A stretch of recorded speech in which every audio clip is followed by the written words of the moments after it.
So first we'll say, you don't create magic. Magic is the nature of life. Magic is always happening. Magic is the nature of things. And we often block the flow of magic with our fear, control, ego, conditioning getting in the way. And so we're either not able to see the magic because we're so locked into our patterns of our own ego conditioning, or we're so throttle and control life that the magic that is seeking to happen doesn't flow naturally and innately.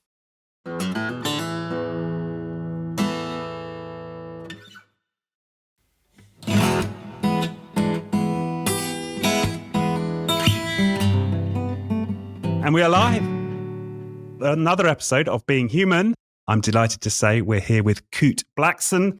He is a multiple best-selling author, and this is the book of his that I have just finished reading today, The Magic of Surrender, Finding the Courage to Let Go. He's a transformational teacher. So it is with great pleasure to invite you onto the show, Kute. Thank you for having me. Welcome from Houston, is that right? Yes. But you grew up in England. Born in Ghana, West Africa. Father's from Ghana. Grew up in London. Mother's Japanese. Grew up in London. Moved to LA for when I was 18 and been there 20 some years, and now in Houston, Texas. So right. I'm from everywhere. Partly sometimes spend some time in Mexico. A citizen of the world, everywhere and nowhere, all at once. Okay. Well, I spent a long time basically all of my 30s. I lived in London. Okay. Well, I know London pretty well. So you had quite an extraordinary childhood, and I always like to start the episode with the backstory, and yours is certainly more interesting than perhaps any other I've come across. Right. So tell us a bit about your father and some of those early experiences. Yeah, my first memories as a young boy. To be honest, I didn't think they were that extraordinary. I actually thought it was quite ordinary, and everybody was living like I lived until I realized maybe not. I remember my first memories as a young boy around age 6 or 7, being lost in the crowd and seeing a crippled woman crawling on the floor, and she picks up the gravel or the sand, right, that this man walks on and wipes it on her face, and he wasn't even aware, and she stood up and everybody went crazy. And so we could say this was a miracle. And my father, who was the man, people would come to him in wheelchairs and he would look at them and say, stand up, and put his hand on them and they would stand up. Or somebody would come in with crutches and say, throw these crutches away. And sure enough, they would walk. And so I would see these miracles happen that seemed very ordinary to me. And I think the blessing was I just grew up with the sense of possibility, that everything was possible, that everything was, the miraculous was, there was nothing special about it. And so that was the blessing, to be honest. And when I was age 8, my father built 300 churches in Ghana and a huge church in London. The huge church in the 80s was in Wandsworth, on Wandsworth High Street, right next to the town hall. And every Sunday there were about 4,000 people that would come in the mid 80s at the height, 4,000 people. It was massive. And when I was 8, I was thrown into the audience and my father said, speak. And that began my speaking career. And when I was 14, and so I began speaking every month, every 6 weeks. He would just, at his whim, throw me in the audience and say, speak. And so what that did was it began an inner process for me of trying to understand what was happening to me, because I started having these inner experiences. And so I sneak into my father's office. He had a bunch of books on his office, spiritual books, mystical books, Krishnamurti, Osho, Wayne Dyer, Louise Hay, Marianne Williamson, Deepak Chopra. And so I began devouring these books from a very young age, 8, 9, 10, 11, 12, just trying to understand the nature of life, trying to make sense of all of this. What is this human incarnation? And when I was 14, my father announced to his congregation that my son is taking over my ministry, and I became his successor, and everybody was happy but me. Because I just knew that this wasn't really my path. This was not my destiny.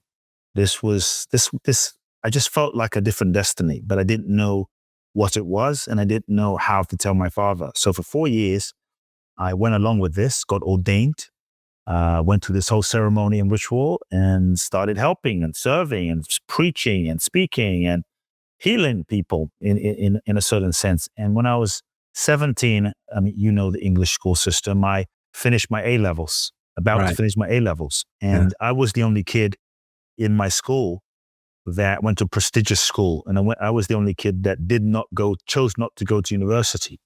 I figured, well, I want to help people with life. I have to live life. So I'm not going. Everybody thought I was completely nuts. But at that time, I felt this deep calling, like something in my soul calling me to come to America. And I didn't know why, but everybody, all of the self-help authors I'd read about, Tony Robbins, Deepak Chopra, Jack Canfield, Mark Victor Hansen, Barbara DeAngelis, they all lived in Southern California. And so specifically LA, some in San Diego. So I wanted to come to Los Angeles and meet these people and learn from these people. I wanted to go into this field. And so I felt this huge calling to come to America, and it was beyond my logical understanding. And I think sometimes when your soul guides you to do something, it often doesn't make sense to your mind. It often doesn't make sense to your logic, because when we are given an intuitive nudging or guidance, it doesn't arise from your mind. It doesn't arise from your ego. It arises from the unconditioned dimension of your being. Something deeper than you is where it arises from. And so it was like, go to America. It was so strong. And I really have found in my life, if there's one thing I had learned to do, is to trust my soul and to trust the guidance. Because what I found is your soul, you will always be guided in the right direction, in the right place with the right people, even though the route that you take may not be the one that you most expect. And so I knew what I had to do, which was renounce everything, retire from the ministry at 17 and a half, 18, leave everything behind, have the conversation with my father. I had the toughest conversation of my life up until that point. We didn't speak for 2 years. Longer story short, I ended up winning a green card in the green card lottery. And that's what enabled me to come to the US, 18 years old, Los Angeles, 2 suitcases, $800 in my pocket, and a dream of going into the field of personal growth and self-help and writing books and speaking and all of that. And that's what began the journey. Went and found many of the mentors and teachers that I read about, studied with some of them. And when I was about in my early 20s, I kind of got tired of reading someone else's information. I wanted to know the truth for myself. And that's when I went through a bit of a breakdown, and I was guided to go walk the Camino in northern Spain, and I was guided to India. And it was really my time in India that cracked me open to another level of understanding life and my purpose and all of this. And that's when I came back to the US, to LA, and I began coaching people. And this is before coaching was popular and before social media, before it was a thing. I just wanted to help people, because people would come up to me and they would say, and I didn't have anything, by the way, no degree, no girlfriend, no money, no apartment, like basically zero. But I was so happy and I felt so free. The kind of freedom that was not dependent on external circumstances, the kind of freedom that was not dependent on anything outside. I felt such an inner freedom that people would come up to me and they would say, well, what's going on? How come you seem so happy? What's the deal? Yeah. And I started talking to people. And then before you know it, I would talk to one and another. And I slowly started to realize the limitations of just talking to people. And I started to create my own methodology and way of working with people. So that's how it just evolved. And it just grew into small groups, larger groups, and books and so forth. Wow. I mean, what a childhood and journey into adulthood. That really is something. When I think about my own, I did not follow my intuition, and that's a very strong theme in your book. And I think what really drew me to your work is this notion of having a felt sense of where we ought to go next. Yeah. And it's not something I had at all, right? Like, I pretty much took the direction of my teachers and my parents, and I did what I was supposed to do. And I did go to university, and I did get a big job in the city, and I did all of the right things. And it wasn't until I started to have, I suppose, breakdowns, you could say, in my late 20s, and that I started to step out of that. But I still right now feel like I'm developing that ability to have a sense of where I'm being guided. And it doesn't really come through, certainly consistently, as a clarion call, this is where to go next. So I'm interested for people perhaps like me or who don't have a clear sense of what is my intuition telling me, or what is this thing you talk about, guidance. How do people find it? Like, yeah. Well, I mean, I think there's a few practical things I will say. But I think the fuller answer to do justice is, we all have intuition. We all know. There's things that you have known that you didn't know how you knew, but you just knew. If you think back to all the times where things happened and you said, I knew that. Or if you think back to some of those moments where you're like, don't do that, and you did it, and you're like, I knew I should have done it. I remember a time many years ago when I met this beautiful woman in a parking lot, and everything said, stay away. And I didn't. And I got into it, and it was a mess. And so if we're honest, we know. We've just been conditioned out of that knowing. And we've been conditioned to not listen to that knowing, but we know. And so, see, what happens is, as children, let's back up. I'll give a sort of broader explanation, and then I'll drill down to the specifics of your question. When we're born free. You have children. I mean, they're so pure. Yeah. Like I have a 21-year-old son. I mean, he's so like freaking pure. It's like my heart wants to explode. They're in touch with the divine. They follow their feeling. They're not conditioned. They're not full of fear.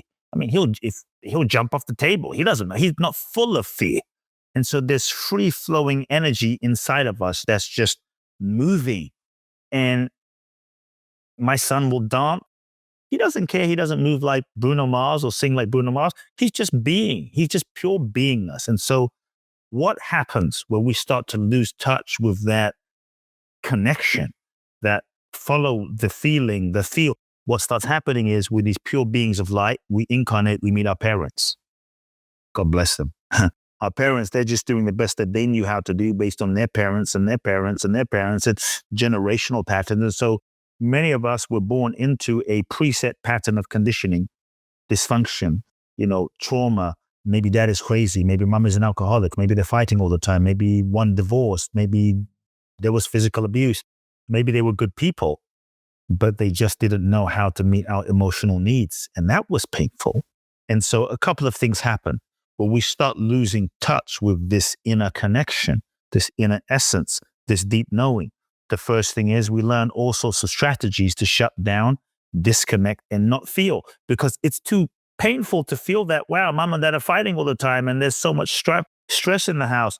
It's too painful to feel that, dad is hitting mom. It's too painful to feel the abuse. It's too painful to feel the rejection. It's too painful to feel like my needs aren't being met and I feel helpless. And so because we're so sensitive as young beings, we're incredibly in tune and we pick things up, and we're so in tune and sensitive. We feel everything. We absorb everything. The first 7 years of a child's life, we are the filter between the conscious mind and the subconscious mind is wide open, and we're kind of in a constant state of receptivity and hypnosis. We're absorbing everything. And so because we're so sensitive, we learn all sorts of strategies to shut down, disconnect, not feel. Shut down, disconnect, not feel. Suppress the pain, suppress the hurt, suppress the sadness, suppress the helplessness.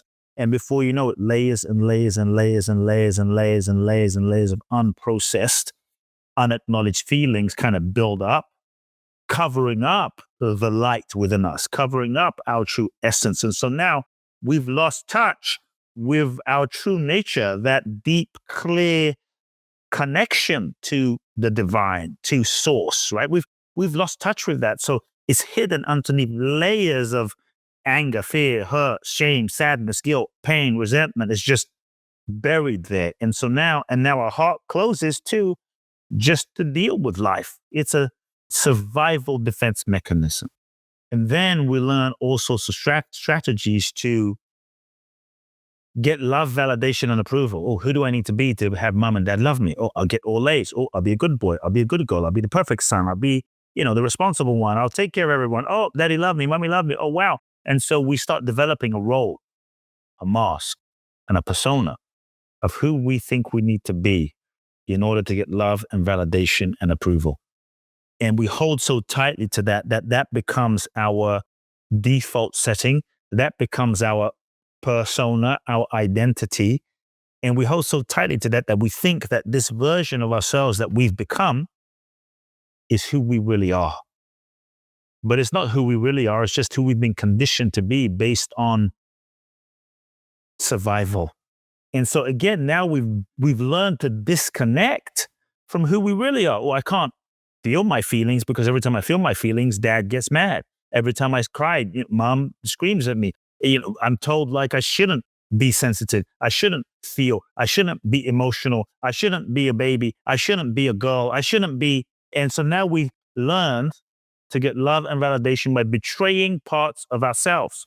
We've learned to effectively lie to ourselves in order to just function, survive, and have the world love us. So we've disconnected from a part of ourselves, and now we're going through the world with layers of unfelt processed feelings that we've learned to suppress and disconnected and hidden parts of ourselves. From that perspective, how the hell are we going to be in touch and in tune with what we really feel when we've learned to survive by not feeling and we've learned to get love by not being ourselves? I can't really tell you how I feel and be myself fully because you might not love me, and feeling that feeling is too painful. So this is where you can see where the disconnection starts happening. And so now you talk about, well, feel your intuition. I don't know what's my intuition and how do I even access it when it's hidden underneath layers of emotion. And I might feel my intuition, but if I want you to love me, I better not trust that. And so you can see where the problem is. And so I think if we start by realizing, oh, I am conditioned. We are conditioned. We are conditioned. Is who you are, who you really are, or is it just what you've been conditioned to be? Most of us, we end up saying, oh, this is just the way I am. I'm just this person, right? I'm just Kute. I'm just Paul. I'm just Russell. I'm just me. But who is you? Who you become is a set of patterns and programs that you've learned in response to certain things. So when you realize that who you think you are is maybe not who you really are, then truly the fuller answer, right, is not some quick technique of, oh, do this, do that, do this, because that doesn't deal with all the layers that you build up. The real answer of reconnecting with your true self again is to be willing to realize your condition and be willing to feel and release the layers of suppressed emotion so that you can start resting into your deeper nature. And as you start becoming more and more authentic again, you start cultivating a alignment and listening to, oh, this is my truth. And I'm willing to listen to my truth more because I'm seeking less validation from you. How do I listen to my truth if I want dad and mom to love me? How do I listen to my truth if I'm seeking validation from you? Because if I really follow my truth, you might not love me. And so I think as we can release and heal, we come into alignment.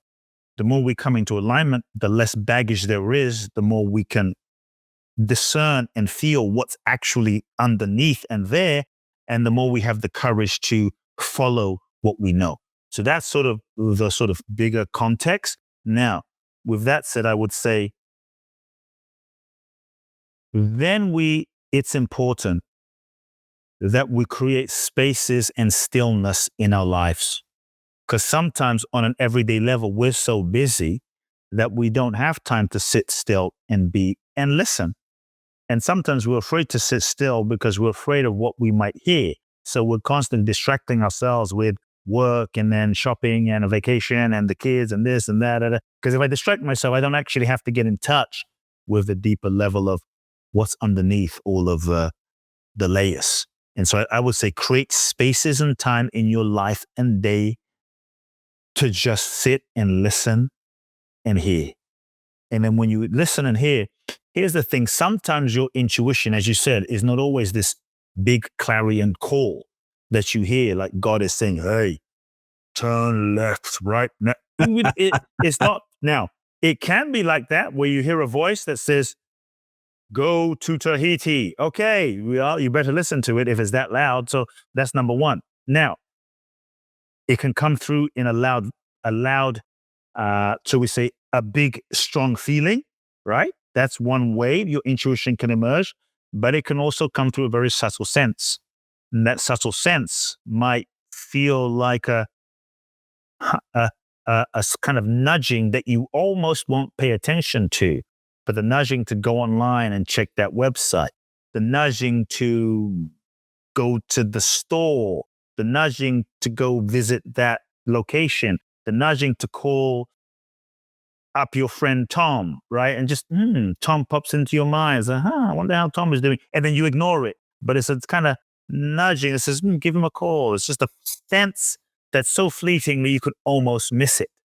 And so the subtle sense, the strong feeling can come through a loud voice, go to Tahiti, can come through a body sensation that's very kind of subtle, like you feel warmth in your body, like a kind of tingles in your body. This can be a nudging, like you're in a business meeting, you get the tight gut feeling about investing it with this person, and you kind of don't feel good in your gut and everything in your body is like going crazy. You may want to pay attention to that, right? This is a sign of your intuition beyond the mind communicating through your body. Sometimes intuition, which is just energy, can come through people. Like you've been thinking about something. Should I do this? Should I stay? Should I go? And then you're on the train, you sit next to someone, and the person says the exact thing that you needed to hear. That could be a way that the sort of energy of intuition can emerge. It might be like, what should I do? Should I do this? Should I sell the house? Should I not? And then you're driving behind, this can be signs and symbols. You're driving behind a car on the road back home, and you see the guy's license plate says yes. That could be a sign, right? Or you see a billboard. But many of these things we're also not paying attention to because everything in the world is interconnected. And so to really tap into intuition is to stillness, listen, obey, but we have to be paying attention to the clues and the cues of the universe. Right. Beautiful. And thank you for such a comprehensive answer because yes, you're right. And it resonates absolutely with everything you're saying. You can create yourself spaces, as you say, such that voice can get a little louder and it's a bit easier to access, but it has to be in the context of you doing all of this work. Otherwise, you might get an intuition, right? But if you're carrying pain, trauma, hurt, sadness, you might get it and you might not even be able to hear it. Or you might get it and you might not even be able to discern. Let's say you're in a relationship and you're like, should I stay? Should I go? And then you get this kind of nudging, and because of your own trauma in your body and nervous system and what happened to you that you haven't dealt with, instead of staying and working through it, your fear that you haven't processed from your childhood kind of convinces you, and you misinterpret the nudging and you leave. And so sometimes we won't even be able to clearly interpret the guidance we're given because our antenna is a bit clouded. Yeah. No, and part of that makes sense to me is sometimes I'll have an intuition maybe in the morning, maybe I meditate and I'll have a bit of quiet time and something will come through. And then I'll find myself wrestling with it, or I'll have forgotten it and I won't stay present to it. And I think part of that is my programming kind of reasserting itself and saying, oh, don't listen to that. This is what you should be doing, Richard. Yes. One thing that stops people, I think, or disconnects people from intuition is we feel that nudging, right? Oh, check this thing out. Go to this place, visit here. And because many times your intuition doesn't make sense to your logic or your ego. So true. because intuition is unconditioned. It's arising from the deeper dimension of your being. It's not arising from what you know. It's not arising from your programming, your conditioning, your past, or your ego. It's arising from the depth of your own unconditioned beingness. And so it won't fit into your current ego's understanding or logic. That's why it often won't make sense. It is outside of what you know.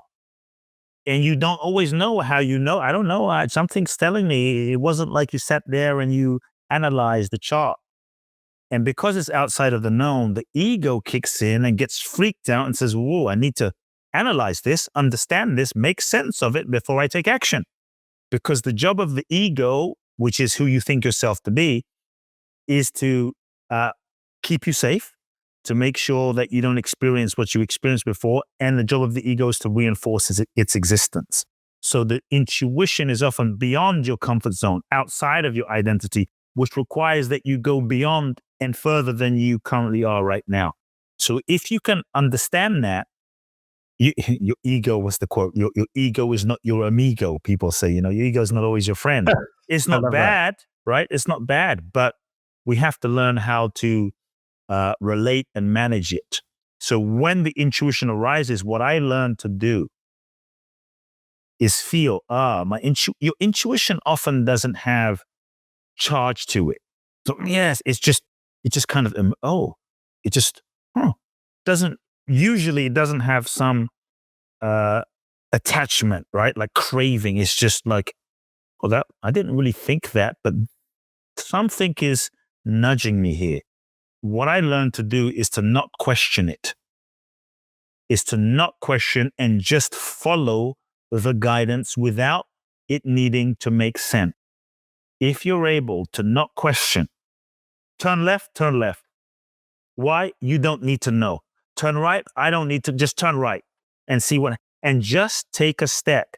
What we tend to do is sit back and why turn left and why not turn left? Then we do an entire analysis on, what's the cost benefit of turning left? And then we've talked ourselves out of it. But when you feel that pure nudging, here's what I would invite you to do. Take a step, turn left. Take a step, follow it. You don't have to know what it means, but when you take the step, then you take another step. What I have found is every step will reveal the next step, and you will end up living into the clarity of what your intuition is guiding you to do. Beautifully put, yeah. And I suppose that's one way of keeping your ego on side.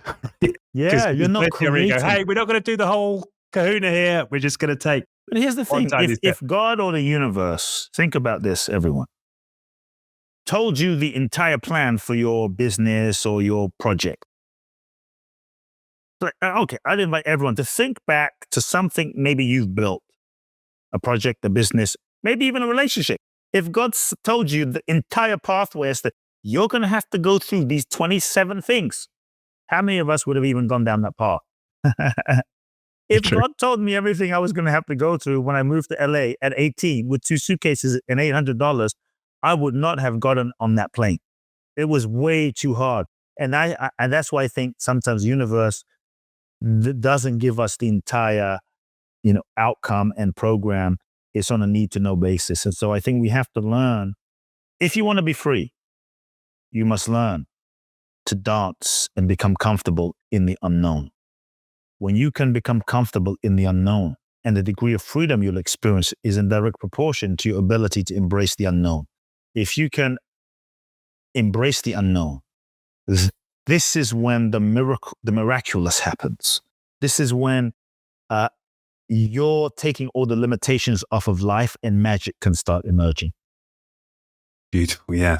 And something I made a note of that you said there, that this intuition doesn't have a craving, doesn't have a sense of craving.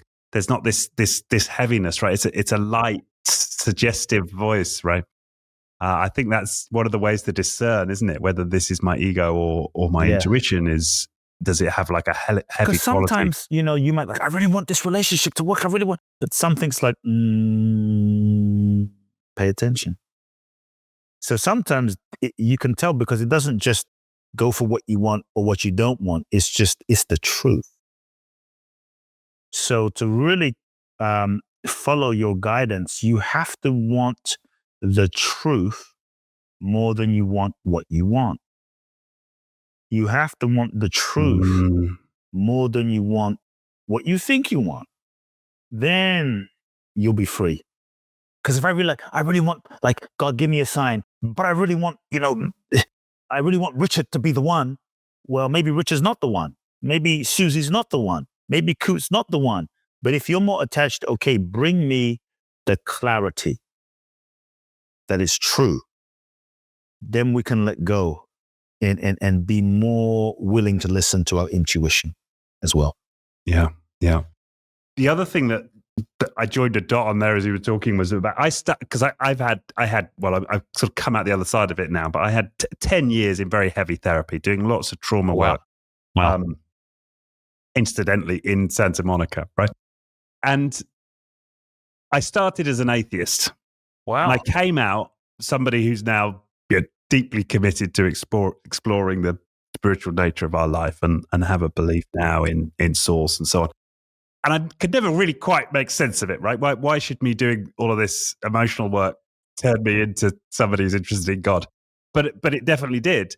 And I think the way you put it, as we delayer, we just get a greater degree of connection to source, or Yes. the beyond. And the source, energy, God, whatever, intelligence, consciousness. I mean, these are labels, right? But as we uncondition ourselves and those layers come off and we peel away the layers,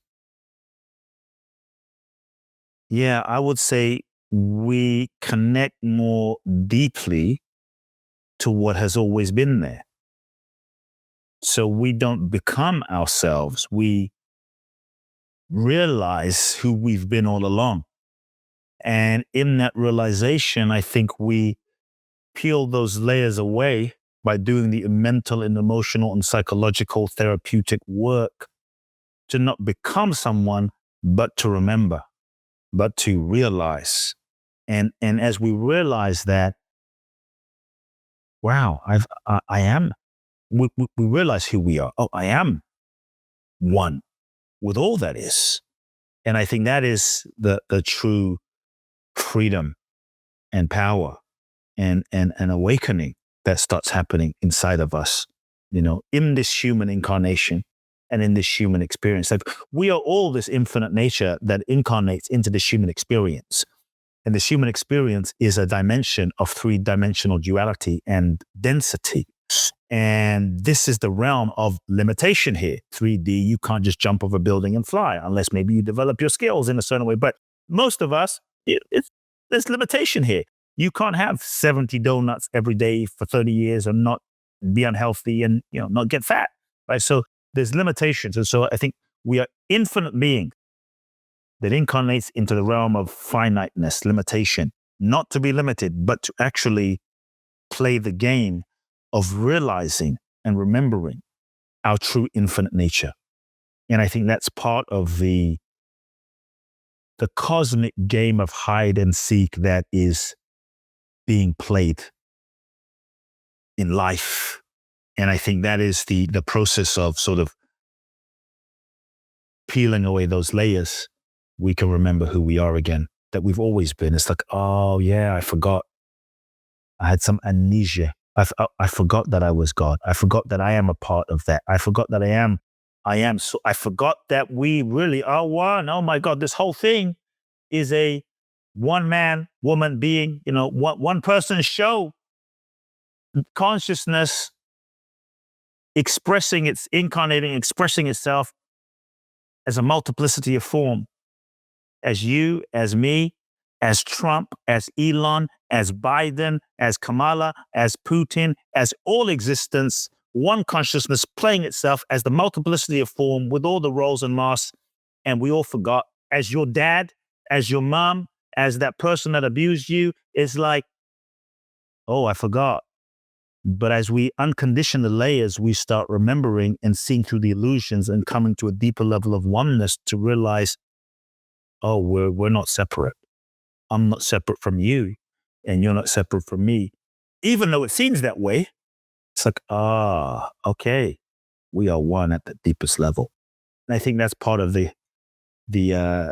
game that is life, is being able to, can you realize the oneness, the essential oneness that is underlying all existence?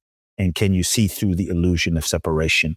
Which is not always easy when your dad was abusive or your mom was an alcoholic and they weren't there for you. And, we get caught up in the trauma and locked in the ego, which creates separation. Yeah. Anyway, not to go too far out. No, that's profound and so eloquently stated. That completely resonates with my growing understanding of the nature of our existence, and something again rang a bell. So I lost my father last week. He passed, and something that was interesting to me as I was speaking to him as he was losing consciousness, and I was able to say things to him that I'd never been able to say before. And I think partly because if I'm completely honest, partly because he couldn't verbalize, right? He couldn't really speak back. He could move a little bit, but there was just this openness there and this peace, as strange as it may sound, for me to just share deeply from my heart, my love for him and connect to him. And it really felt like I was connecting in the way that you're describing. And you talk about this, the soul to soul communication in your book. And I felt like, in a way I'd never done before, that I was really connecting to who he was behind his conditioning. And as I was communicating, it wasn't from my condition. It was from this deeper sense of my soul. And it was a great gift for me in the last, day or two of his life that I felt so close to him, as close as I've ever been to him. And I'll take that now into, this, that's the beauty. Him. Yeah. Yeah. When my mother passed away, I was so close to my mom. She was, I wouldn't say my best friend, but my biggest supporter. I loved her with everything. I was blessed to know unconditional love because of her. And she lived in London, and I moved to LA. And when she passed away, there was so much grief there on the human level and processing that. But it just felt like I felt closer to my mom when she passed, because the relationship now was no longer in the physical form, and it was no longer limited to the physical form.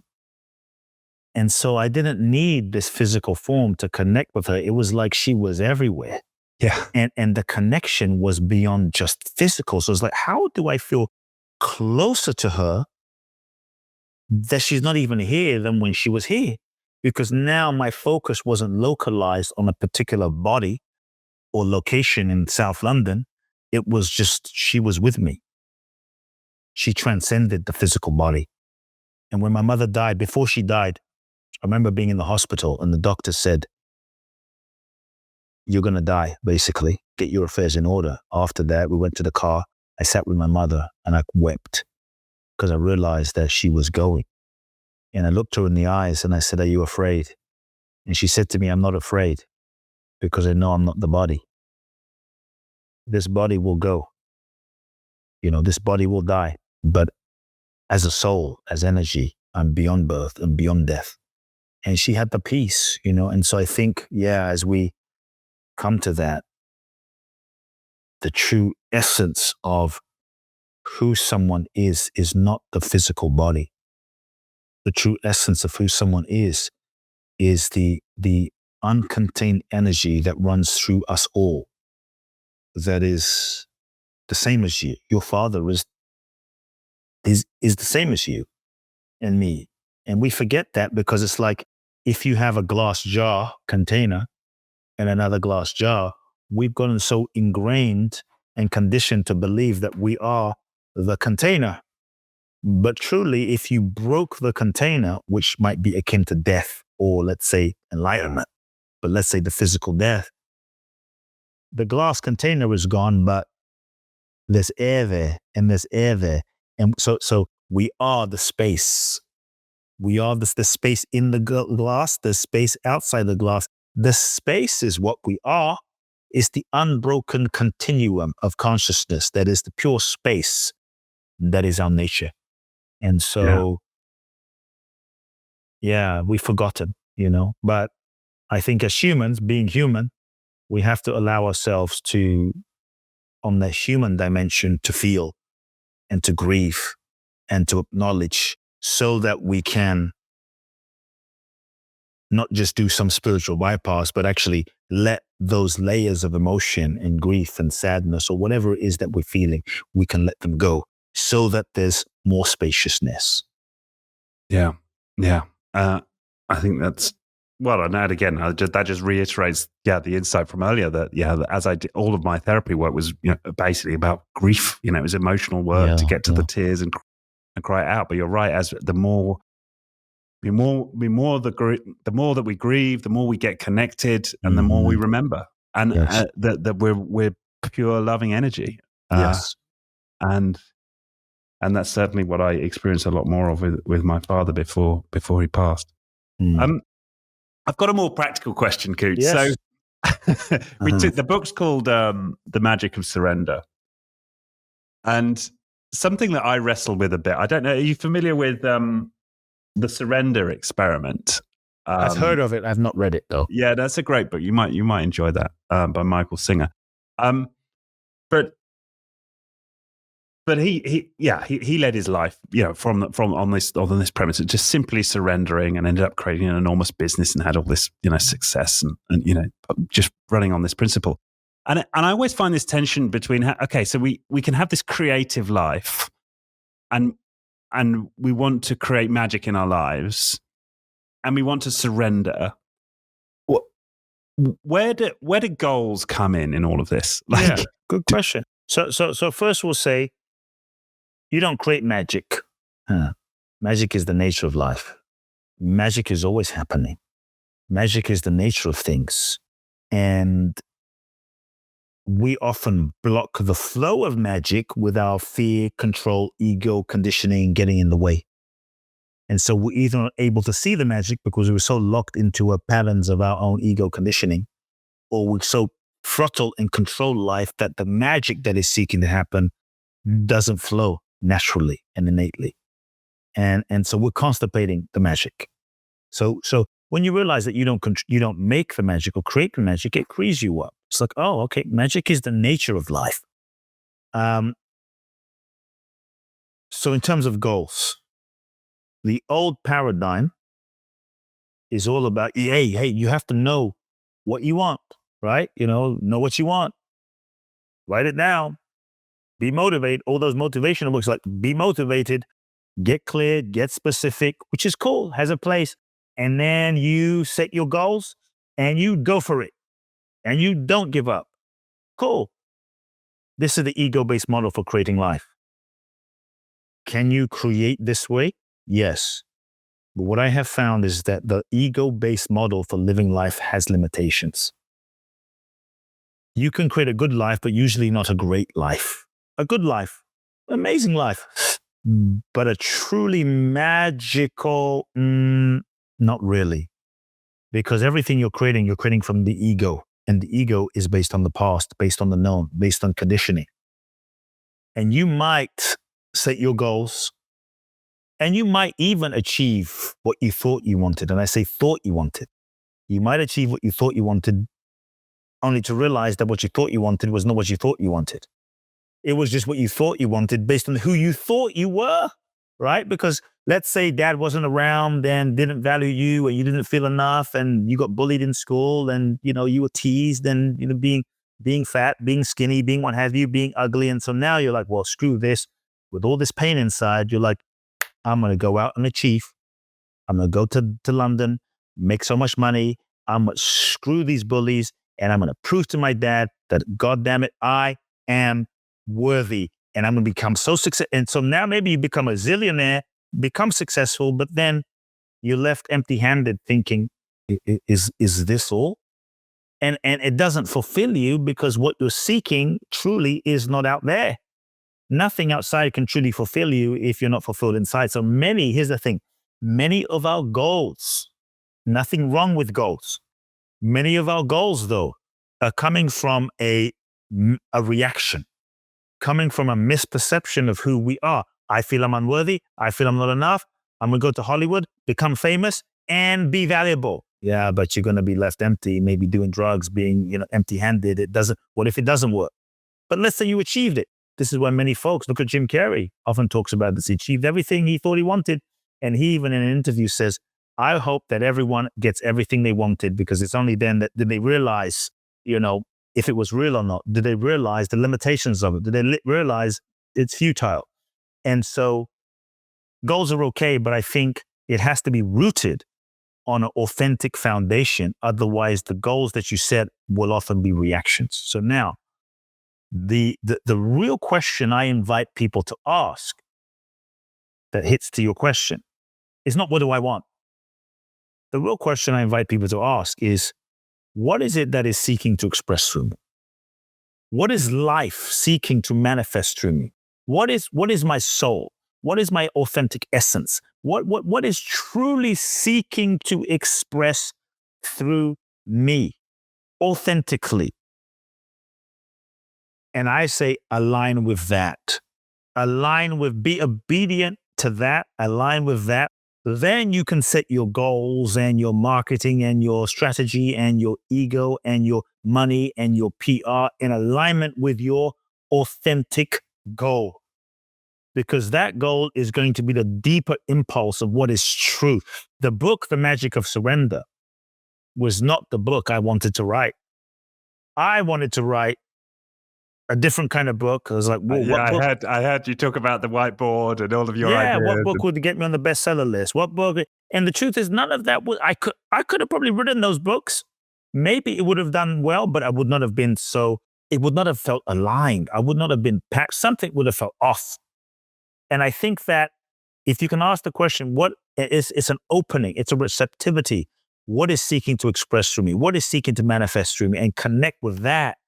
Then when you connect with the realness of that, the truth of that, then you can move into action. Then you go into action. Then you give 100%. Then you plan. Now your planning is alignment. Then your goal setting is in support of your authentic soul's intention. Then you give 100%, but the key again, give 100%, but don't get attached. Give everything you've got, but don't get attached to the outcome. Don't get attached to the goal. Because sometimes the goal that you've set is really not the goal. The goal is just the progressive journey, the puzzle piece that is necessary to take you on a journey so that you can grow and evolve and become the person that is actually capable of fulfilling the goal. So if you're attached to the goal, then you try to force something to be something that is not because you think it's so, then maybe the goal is just taking you on the journey because there's things you need to learn so that you can pivot over here and go in a different direction. And so don't be attached to the goal. Give everything, but don't be attached to the goal. I would say that is a really key. So surrender is not just, I'm just going to sit on the couch and just wait for God's inspiration to come. I'm just going to not exercise. I'm going to not set goals. No, you do your inner healing. You soul set, shall we say, instead of goal set. You catch the vision of your soul. Then you can write the goals down that you are in service to. Then don't get attached to the outcome. Then you go into action 100%, give everything. And along the way, you're course correcting, allowing life to show you, course correcting, allowing life to lead you along the way. So don't confuse surrender with doing nothing. Don't confuse surrender sometimes people think, I'm just going to go with the flow. Surrender. Cool. Well, I feel like eating 17 tubs of Haagen-Dazs. That's just my flow today. That's not your flow. That's just you being addicted and lazy. I'm just going to drink alcohol till I, smoke some cocaine. No, that is just you being a slave to your biological urge. Well, I'm married, but I feel attracted to this beautiful woman over here. I'm going to sleep with her. No, that's just that's sort of following the flow and your mood. Surrender is not simply following whatever your mood dictates. Because when you set a goal, there's going to be many times where you're not in the mood and you don't feel like doing something. But surrender is to feel the deeper commitment of what you are focused on, what is calling you. And even if you're not in the mood in the moment to commit to that, to follow that, and to sometimes it means saying no to what you superficially want and a deeper yes to what you don't feel like doing or you're not in the mood to do. That is surrender. Like, I don't always feel like exercising every morning. I'm not in the mood. Surrender is not like, well, I'm just going to sleep in bed today, tomorrow, next day. All of a sudden, a year goes by. Surrender might mean, I have a deeper commitment to exercising to take care of my body, because when I take care of my body, I can be there for my kids. I'm going to live longer, etc. I can give more to the world. So even though I don't feel like exercising, I'm going to. Surrender is a deeper commitment. It's a deeper commitment. Yeah, yeah. And then as you speak, I imagine there becomes a kind of a dance between, okay, so I asked this question, what is life seeking to manifest through me? I have this vision, but I can imagine that's like then an opportunity for the ego to say, okay, well, in that case, you need to do this, this, this, and this. And so do we need to constantly sort of it's a listening, sensing right? into, is the ego running the show, or am I? Yes, the more you sort of heal and transform, the ego loosens, and the ego runs the show less and less. And your ability to hear the guidance just nudges you. It's like, oh, okay, go here. Well, I didn't want to write surrender, but when I was with the whiteboard with all of these titles, and it's like, if it was just up to my ego, I would have written another book. But then I saw the word surrender, and it just kind of felt like right. And I could have lied to myself, but if I was honest, it does kind of feel right to write this book on surrender. It just felt, it wasn't like a big boom. It was more like the shoe fits. It's okay. Like, yeah.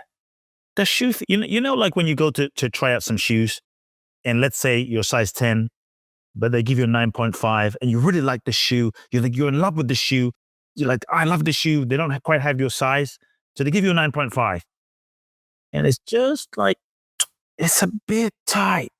I mean, you could sort of force it, but you might have a bit of sort of foot problem. It's a bit, it's kind of like that. It's like, or they give you a bigger size. It's like, it's a bit too loose.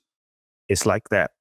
And so it can be a very subtle feeling of like, doesn't quite fit.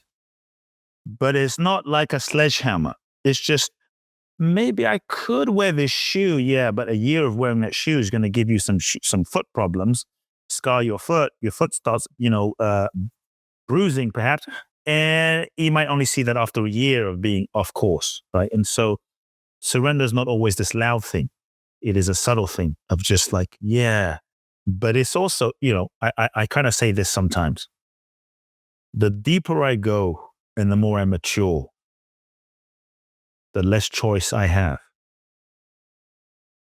the freer I feel. The more in ego you are, so, well, I could do whatever I want, whenever I want, however many times I want, with whoever I want. Yeah. When you're in ego, the more choice you think you have, the more limited you are. Yeah. I want to drink and, get smashed on the weekend. You can, but the ramifications are higher. And so as you evolve, there's certain things that you can no longer do. I mean, you can, but the cost is greater. The stakes are higher, and it's just no longer worth it anymore. And so that's how you start bringing yourself into deeper and deeper and deeper and deeper alignment. I could have written a different book and just made it happen. How to manifest money, how to maybe it would have done okay, but it wouldn't have quite fit. And so I think that's the piece that comes when you are in alignment.